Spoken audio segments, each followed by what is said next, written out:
Hello बच्चों, let's read this question. So the question here is the half life of a sample of radioactive substance is 1 hour.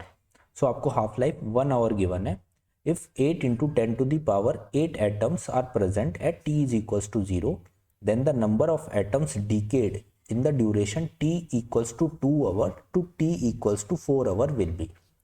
So basically आपसे क्या हो रहा है, ये पूछा हुआ है कि आपका एक रेडियो एक्टिव डीके चल रहा है, ठीक है, और ये जो डीके शुरू हुआ किस टाइम पे शुरू हुआ, टी इज इक्वल्स टू 0 पे शुरू हुआ, ठीक है। फिर ऐसे डीके होते होते आपका टाइम बीत रहा होगा और 1 घंटे के बाद जो है आपकी हाफ लाइफ आ गई। अब हाफ लाइफ क्या होता है, हाफ लाइफ होता है जब आपका जो अमाउंट था सब्सटेंस का अब वो आधा रह गया है 1 घंटे के बाद, this is the half life, ठीक है। और इसके बाद क्या हुआ, फिर वो डी के ऐसे ही चलता रहा और लास्ट में उसने पूछा कि जब 2 घंटे हो गए और 2 से जब 4 घंटे हो गए, दिस विल बी 4 आवर। सो ये 2 घंटे से 4 घंटे के बीच का जो ड्यूरेशन था, इस टाइम पे कितने एटम्स थे जो कि डीके हुए हैं, ठीक है। इनिशियल टाइम पे कितने एटम है टोटल, यहाँ पे उसने total number of atom initially दिए हैं 8 into 10 to the power 10 atoms, ठीक है। और फाइनल जब 4 घंटे हो जाएंगे, t इक्वल्स टू 4 आवर हो जाएगा, उस टाइम पे आपका जो वैल्यू है ये कितनी होगी, लेट्स से ये n है तो ये n कितना होगा ये आपसे पूछा हुआ है, राइट। सो देखो की कॉन्सेप्ट इस क्वेश्चन में हम क्या यूज करने वाले हैं, और की concept will be you should know the relation between half life and amount of substance, ठीक है। तो देखो सब्सटेंस की जो अमाउंट है वो किस तरीके से कम होती है हर हाफ लाइफ पे, ये आपको पता होना चाहिए।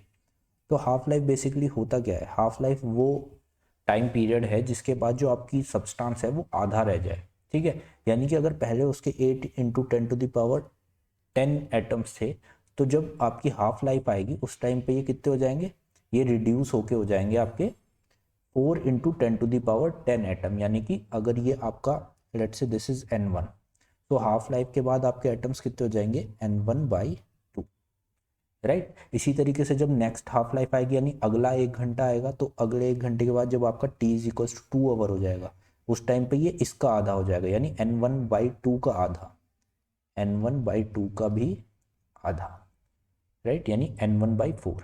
इसके बाद जब 3 घंटे कंप्लीट होंगे तो ये कितना हो जाएगा, ये जो n1/4 आया है इसका भी आधा हो जाएगा, यानी कि n1/8 हो जाएगा।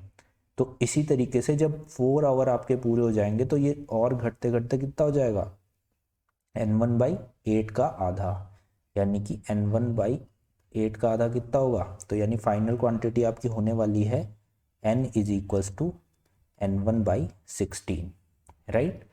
तो अब आप देख सकते हो अपने आप n1 की वैल्यू आपको कितनी गिवन थी, 8 into 10 to the power 10 atoms थी, राइट, और ये 16 हो गए। तो यानी कि फाइनली आपके पास कितने एटम्स अभी बचे हुए हैं, that is 0.5 into 10 to the power 10 number of atoms finally आपके पास बचे हुए हैं। लेकिन आपसे क्वेश्चन में क्या पूछा था कि 2 घंटे से 4 घंटे के बीच में कितने एटम्स आपके टीके हुए हैं, राइट। तो फाइनली आपके पास इतने बचे हैं।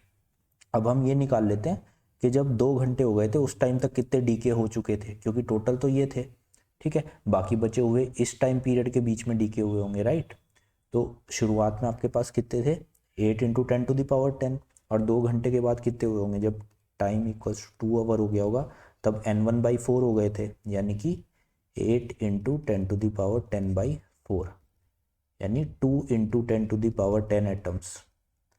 ये थे आपके 2 घंटे के बाद। अब 2 से 4 के बीच में इतने से घट के इतने हो गए, राइट। तो यानी आपके कितने एटम डीके हुए हैं, 1.5 into 10 to the power 10 atoms decay हुए हैं 2 घंटे से 4 घंटे के बीच में। So this will be your correct answer, that is your option number B. So I hope you understand this concept. Good luck.